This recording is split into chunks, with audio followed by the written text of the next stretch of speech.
Olur sportsmen, olur dünya çempionu, olur legend, ol watan ogly Altymrat Oraturdy.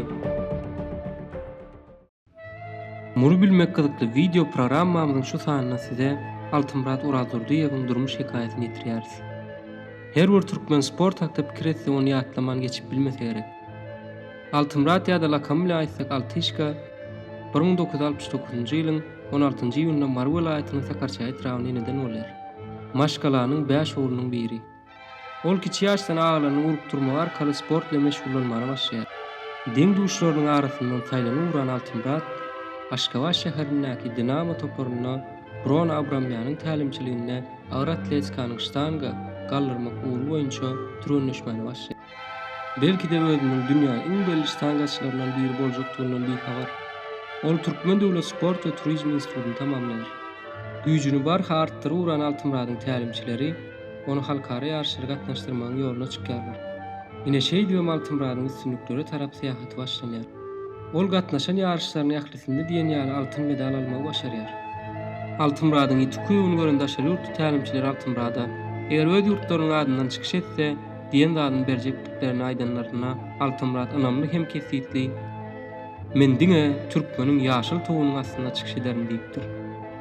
1992-nji ýylda Ispaniýanyň Barcelona şäherinde geçirilen Tomsk Olimpik oýunlarda birleşen toparyň düzümine çykyş etmäge hukuk kazanmagyna garamazdan ýygynyň baş tälimçisi Vasily Alekseyew oňa çykyş etmäge ruhsat bermeýär. Bu waka onuň dünýä çempion bolmagyna päsgel berip bilmeýär. Altyşka 1992-nji ýylda bu urda dünýä rekordsmen diýilen adamy nasip bolýar we türkmeniň güýjüni dünýä jar edýär. Altymratyň gazanan üstünlikleri şeýle.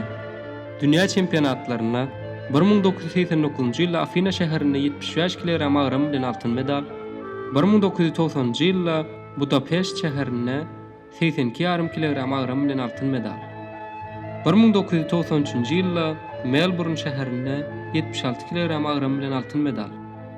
Ýewropa çempionatlaryna 1989-njy ýylda Afina şäherinde 75 kg agram bilen altyn medal, 1990-njy ýylda Aalborg şäherinde 82,5 kg agram bilen altyn medal, 1991-nji ýylda Władysławow şäherinde 82,5 kg agram bilen altyn medal. Aziýa çempionatyna 1994-nji ýylda Hiroşima şäherinde 70 kg agram bilen altyn medal, 1988-nji ýylda Samarkand şäherinde Kubok SSR ýarşynda 75 kg agram bilen altyn medal, 1992-nji ýylda Sankt-Peterburg şäherinde GDA döwletleriniň agyr atletika çempionatynda 75 kg agram bilen altyn medal. Altyşka 1988-nji ýyldan 1994-nji ýyla çenli 6 ýylyň dowamynda jemi 9 sany altyn medal gazanýar. Emma gynansa Altymratyň ömrü gysga bolýar. Ol 1997-nji ýylyň 7-nji martynda eni 27 ýaşynda böwrek keseli zararly Aşgabat şäherinde bu ýagty jahanyny hoşlaşýar. Ol şeýle gysga ömrü ulus üstünlikler sygdyrmagy başaran merdana türkmen idi. Video programmamyzyň bu sanyna milli uýsancymyz Altymrat Oraturdyň durmuş hekaýasyny size ýetirdik. Videomuzy halan bolsaňyz aşagdan like basmagy we kanalymyzy ýerlemagy ýatdan çykarmaň.